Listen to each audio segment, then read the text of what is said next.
Continuando, vamos relembrar rapidamente que o Livro dos Espíritos é composto por 4 partes.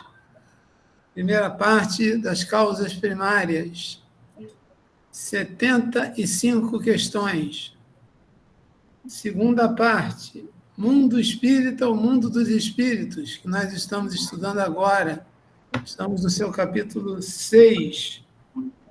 Quem for bom de conta aí, 613 menos 76. É o número de questões que tem na parte segunda. Vejam a preocupação da espiritualidade em nos explicar como é a vida espírita e como nós nos comunicamos e nos ligamos a esse mundo espiritual. A seguir, nós temos a terceira parte, que trata das leis morais, em torno aí de 315 questões. Também muito importante, mas um pouco menor do que a parte segunda. Que a parte segunda, assim como a obra de André Luiz, ela veio especificamente para nos trazer o conhecimento sobre a vida no mundo espiritual. E a parte quarta, que vai da 919 até a última questão, das esperanças e consolações. E todas essas partes se transformaram em livros que compõem a doutrina espírita. Parte 1, a Gênese. Parte 2, o Livro dos Médiuns. Parte 3, o Evangelho segundo o Espiritismo. E parte 4, o Céu e o Inferno. Dito isso, vamos falar do item 2, começar lendo aqui a questão 234, que vai tratar de mundos transitórios.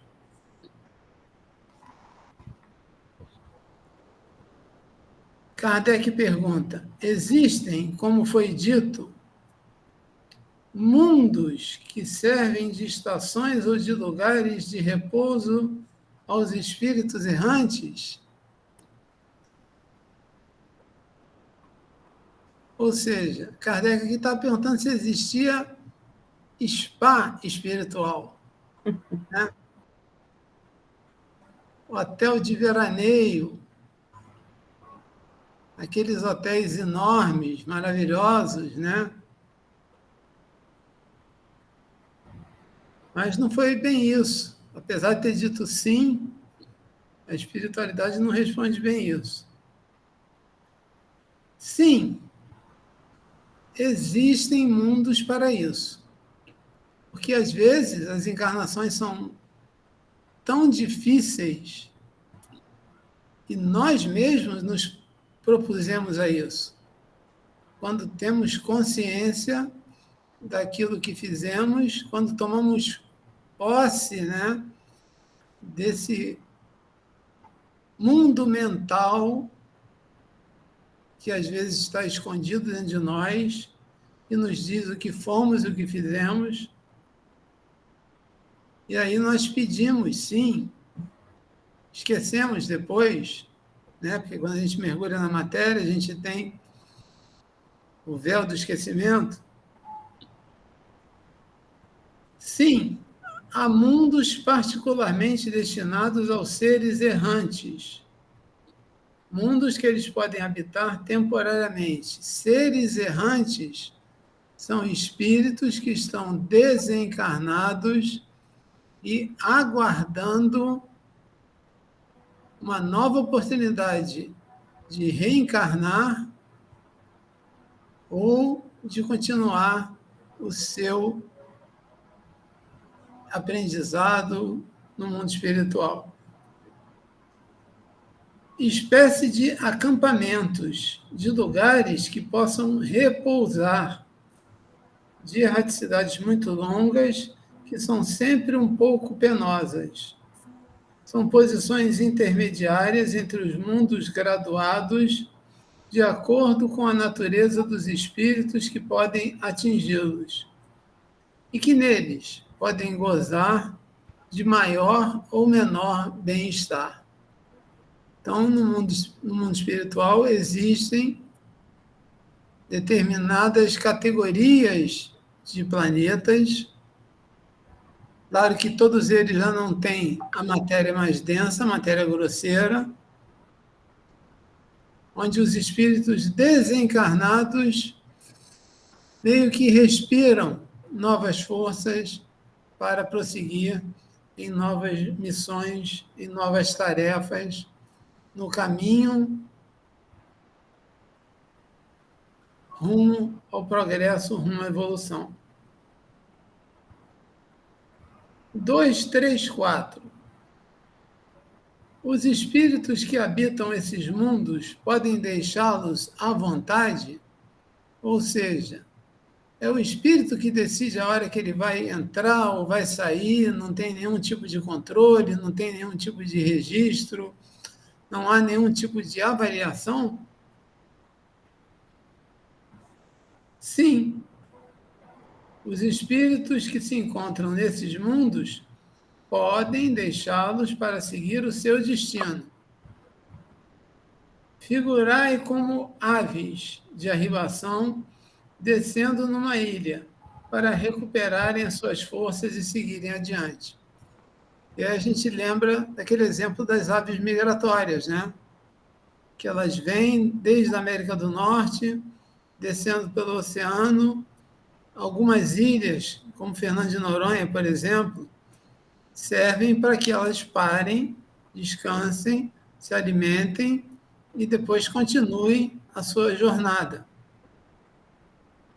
E elas, por estarem nessa corrente de pensamento, digamos assim, de voo, né? Elas têm liberdade para traçar os seus rumos. São espíritos que já têm um padrão vibratório, um padrão de consciência, um padrão espiritual elevado, porque aqueles que não têm não dispõem dessa liberdade de ficar indo para lá ou para cá. Eles estão sob vigília, eles estão se educando ainda. Questão 235. Os espíritos progridem durante essas estações nos mundos transitórios?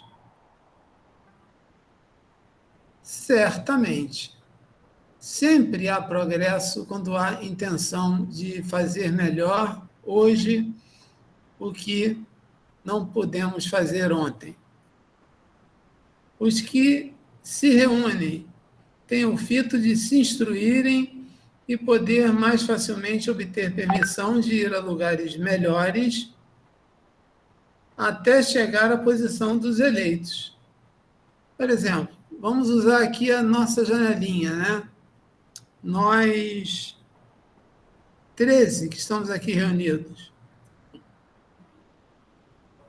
Todos nós estamos aqui para nos instruirmos uns com os outros, aprendermos com o que é dito por um, com o que é dito por outro, através do pensamento de um, do pensamento de outro, porque aqui nós formamos um pensamento único.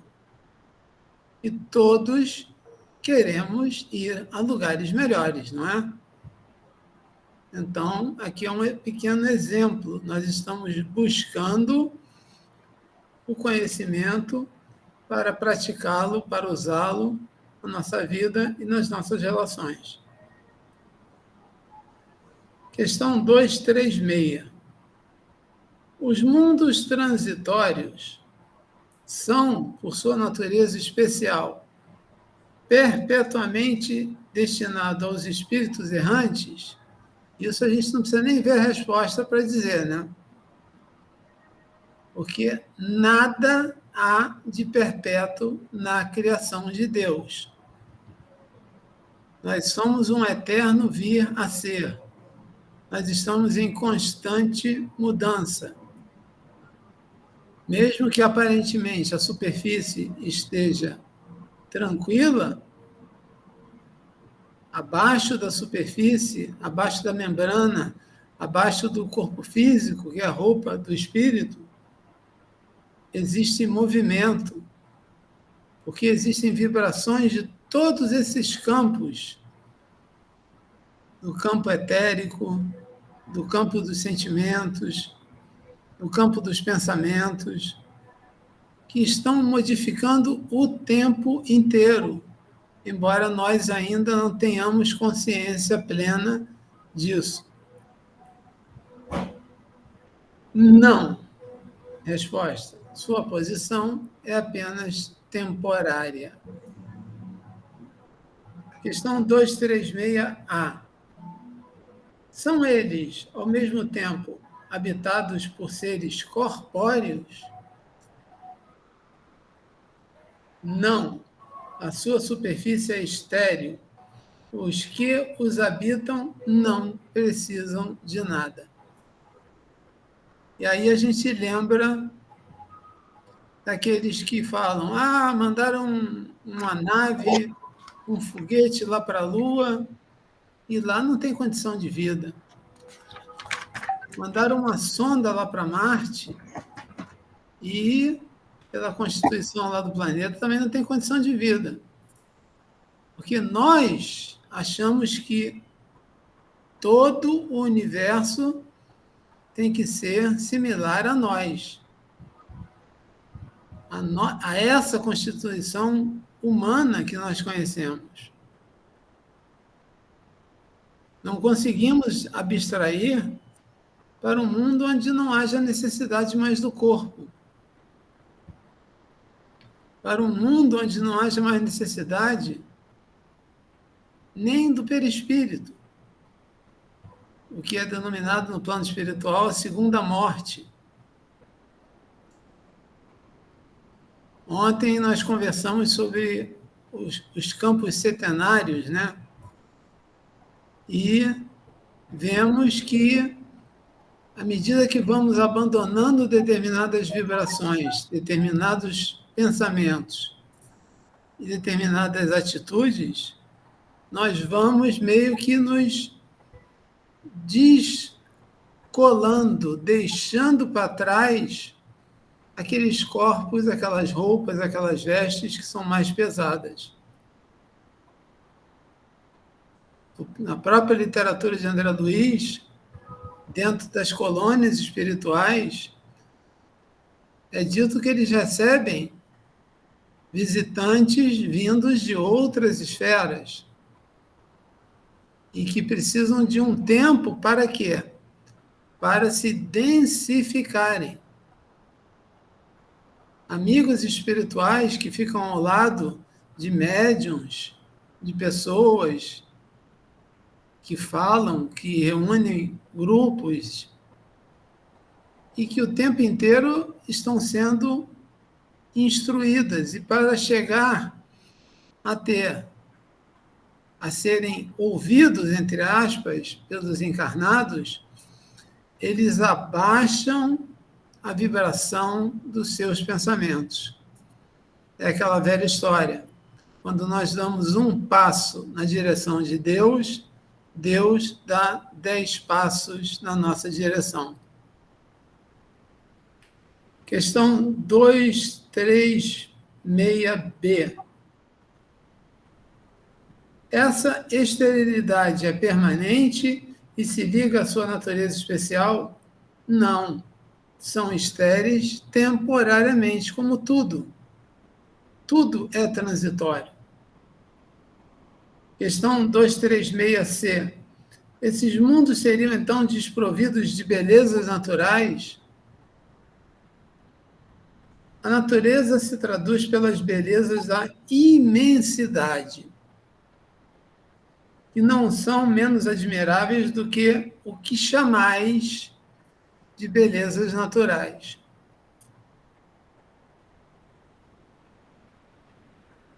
(236D). Sendo transitório o estado desses mundos, a Terra terá um dia que estar entre eles, já esteve. A Terra já foi um mundo transitório. Evoluiu, cresceu dentro da hierarquia dos mundos, ou seja, a Terra já esteve.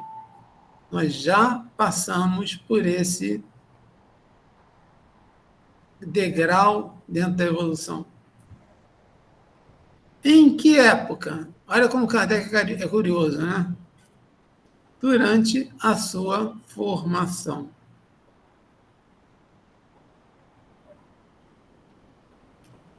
E aí tem um comentário de Kardec aqui, mas é muito grande.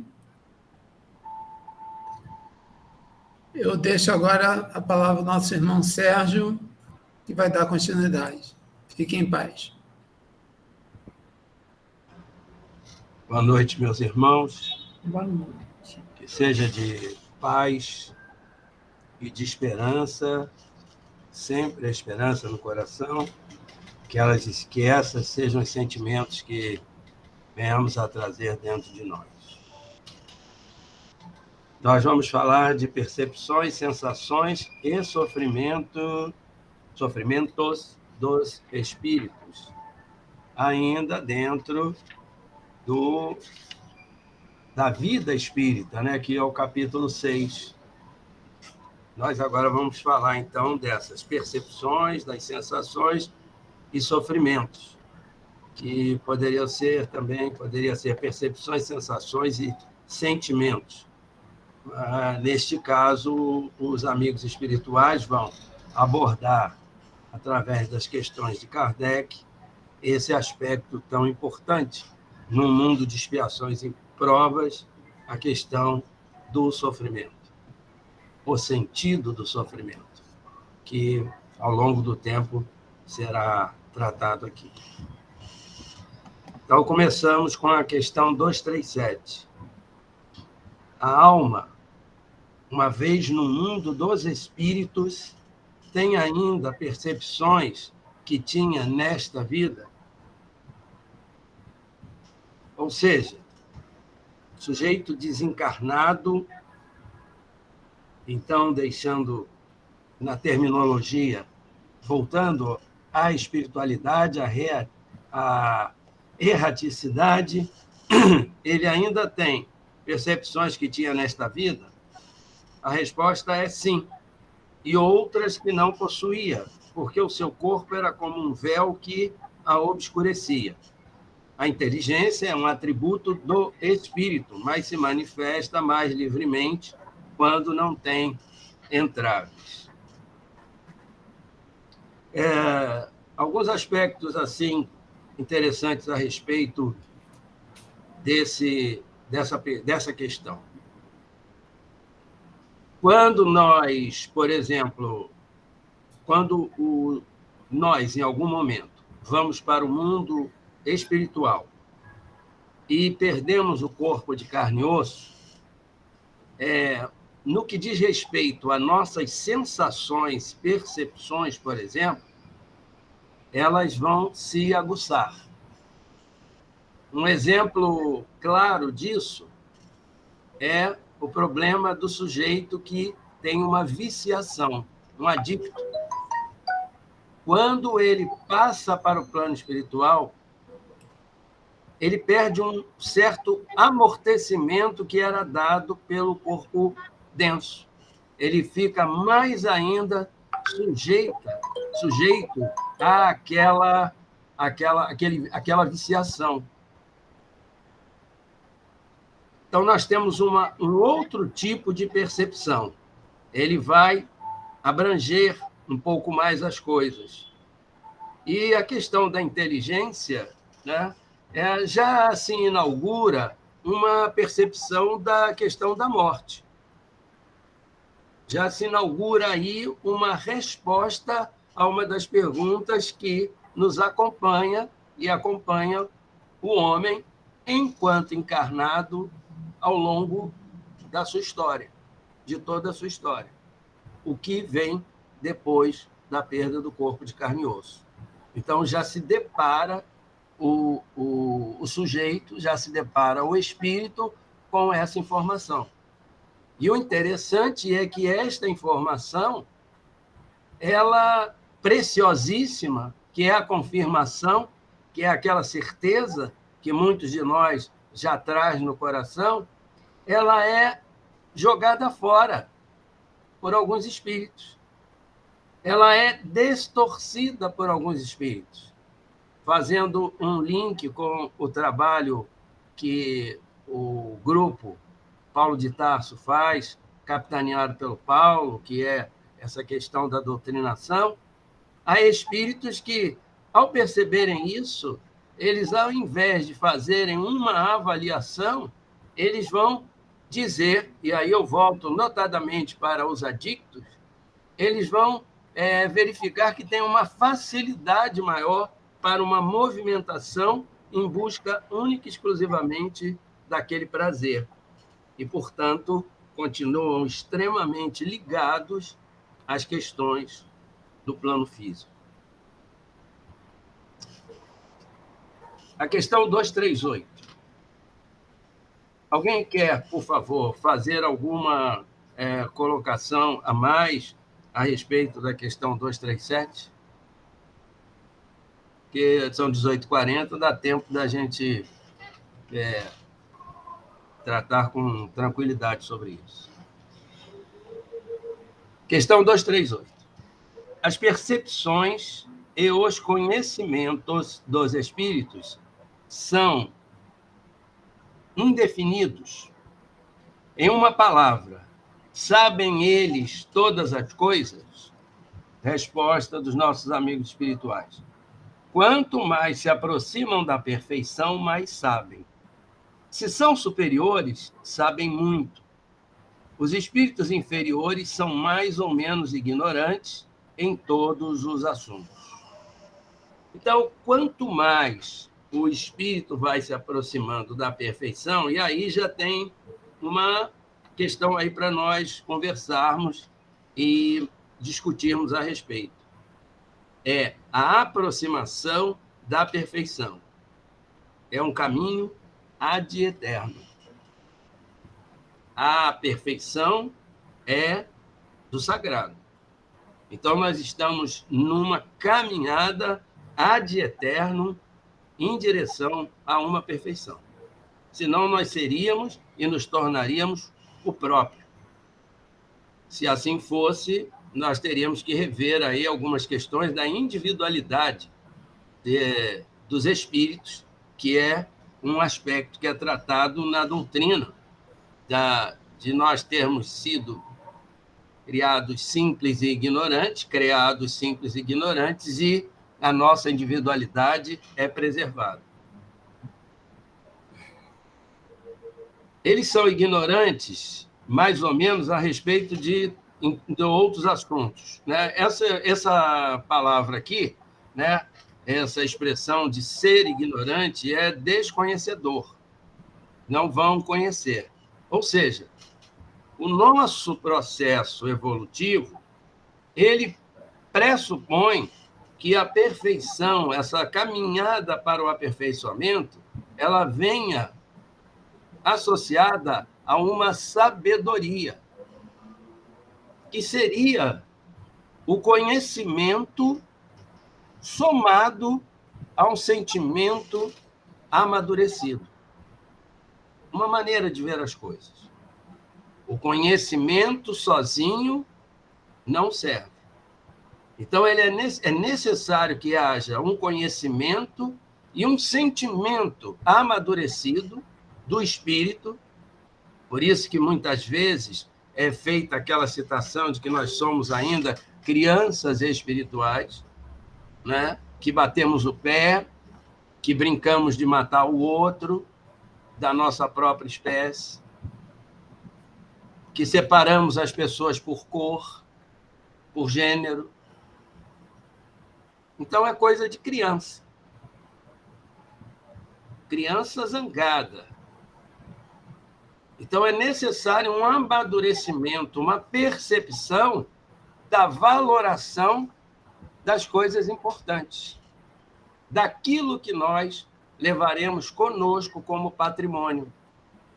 Aquilo que a traça não vai acabar, que não vai dar ferrugem, que o Senhor Jesus, com a beleza das suas palavras, assim colocou. Para isso é necessário que nós tenhamos um amadurecimento. E, através do amadurecimento, o conhecimento, o saber, ele vai se alargando, ele vai se aprofundando. Um detalhe interessante que é o seguinte, essa questão do conhecimento. Basta a gente caminhar pela obra de André Luiz. Nós vamos caminhando pela obra de André Luiz e vamos vendo os ensinamentos que são dados pelos instrutores que vão passar pelo caminho de André, né? Alexandre, Calderaro, e eles vão abrindo o leque, o véu do conhecimento do André. E, com isso, também o nosso. E nós vamos percebendo as coisas. E as coisas vão ficando claras para nós. As coisas vão se esclarecendo. 239. Sobre essa questão do esclarecimento, uma coisa interessante, é sempre bom citar Albert Einstein. Ele dizia o seguinte, quanto mais eu vou descobrindo a perfeição e o ajuste das leis que regem o universo, mais eu tenho certeza de uma inteligência suprema guiando tudo isso. Então, um pouco de conhecimento nos torna prepotentes, autoritários, nos torna materialistas. Muito conhecimento nos aproxima de Deus. Victor Hugo.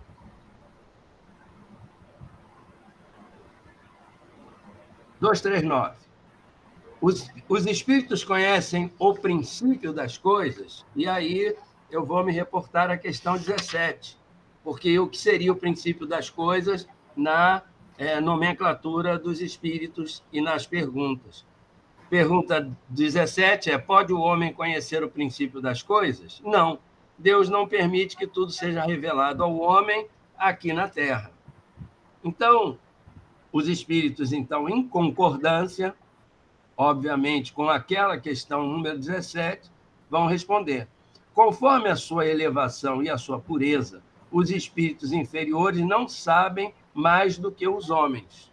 Então, vai ao encontro da 17 e da 238. Nós vamos nos elevando e vamos adquirindo mais conhecimento sobre aquilo que foi chamado de o princípio das coisas, de como as coisas funcionam, de como há a resposta para as nossas questões. Quem somos, da onde viemos, para onde vamos, as questões relativas à divindade, que foram tratadas exaustivamente no começo. Nós vamos adquirindo este conhecimento, através do quê? Da sabedoria. Mas, para ter essa sabedoria, eu repito, é preciso ter um coração, é preciso ter, usando uma expressão, fugindo e abrindo aqui uma licença poética, é preciso a gente ter alma. E eu vou usar uma expressão que não é exatamente usada para isso, mas é uma belíssima expressão da psicologia Hillmaniana, né, de James Hillman, um pós-junguiano, que é o seguinte: cultivar a alma. É uma belíssima expressão, o cultivo da alma. 240, para terminar. Os espíritos compreendem a duração como nós? Duração aí seria o tempo. Tempo e até relação tempo e espaço. Resposta: não. E isso faz que nem sempre nos compreendais quando se trata de fixar datas ou épocas. Os espíritos vivem fora do tempo, tal como compreendemos, A duração para eles praticamente não existe. E os séculos tão longos para nós não são, aos seus olhos, mais do que instantes que desaparecem na eternidade. Os séculos tão longos para nós não são, aos seus olhos, mais do que instantes que desaparecem na eternidade. Da mesma maneira que as desigualdades do solo se apagam e desaparecem para aquele que se eleva no espaço. O que ele aí quer fazer uma analogia é aquela imagem de que você vai se afastando e a desigualdade do solo vai desaparecendo porque você vai se afastando e tendo uma outra visão das coisas. Nesse aspecto da duração, eu quero lembrar, fazendo mais uma vez um link com o trabalho belíssimo aí feito pelo Paulo e os nossos colegas, que é o seguinte: você encontra um trabalhador de magia que não sabe bem quanto tempo, ele sabe que tem muito tempo, que ele está lá, às vezes ele não tem noção, mas você encontra muito nos inimigos de vida passada com os olhos espirituais, usando essa também expressão poética, cobertos pelo ódio, eles não sabem quanto tempo as coisas se deram. E ficam naquela situação, arrastando corrente, presos naquela situação, e o tempo tem uma outra relação para com eles. A relação de tempo nossa é de uma relatividade, de uma fragilidade, acho que essa não é a melhor palavra, mas é de uma relatividade muito grande, porque, por exemplo, o que é a nossa vida ou a caminhada do homem em relação a 4,5 bilhões de anos? O que são 4,5 bilhões de anos em relação ao Big Bang, ao início, né? Admitido pela ciência. Então, é uma relatividade, porque nós vamos fazer as medições relativizando, ou seja, em relação a uma outra coisa.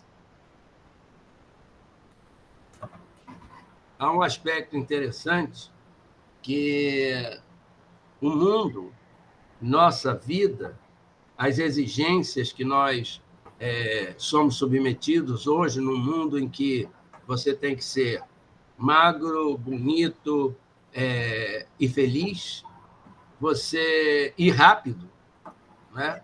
Então, as coisas passam numa velocidade extraordinária, comparando com outras épocas, que Camila não pegou, Elizabeth também não, mas era demorado.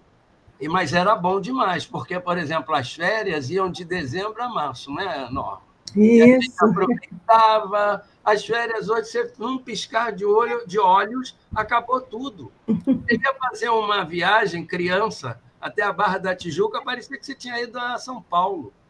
Agora Então, é uma velocidade, e a vida está passando. Peguei sim. A vida, Camila, está passando entre os nossos dedos. Por isso que o Bauman vai falar na modernidade líquida. Sabe? A gente se perde.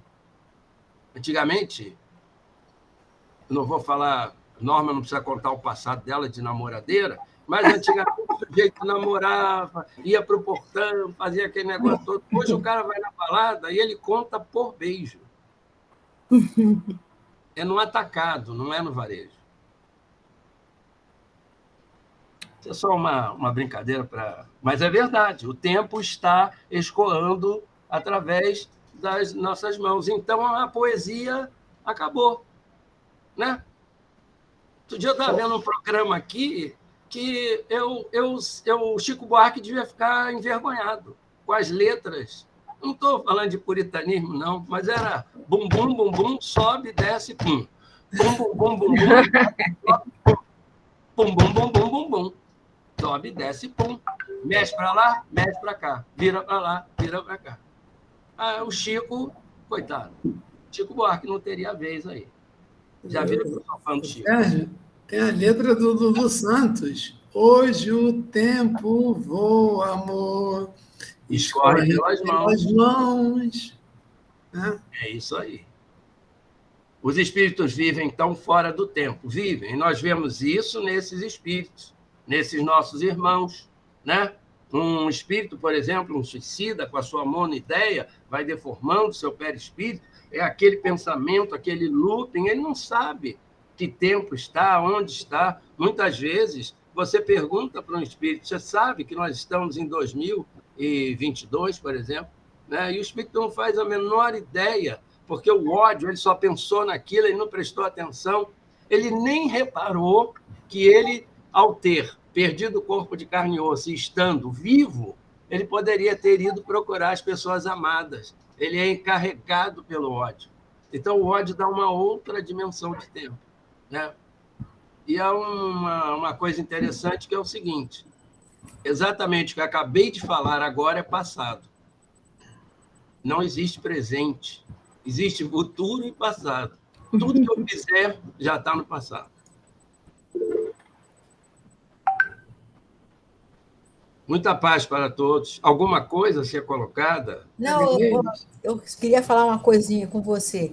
Essa pergunta, ela não está relacionada com a pergunta 105 do Livro dos Espíritos? Qual pergunta? 105. Mas qual delas?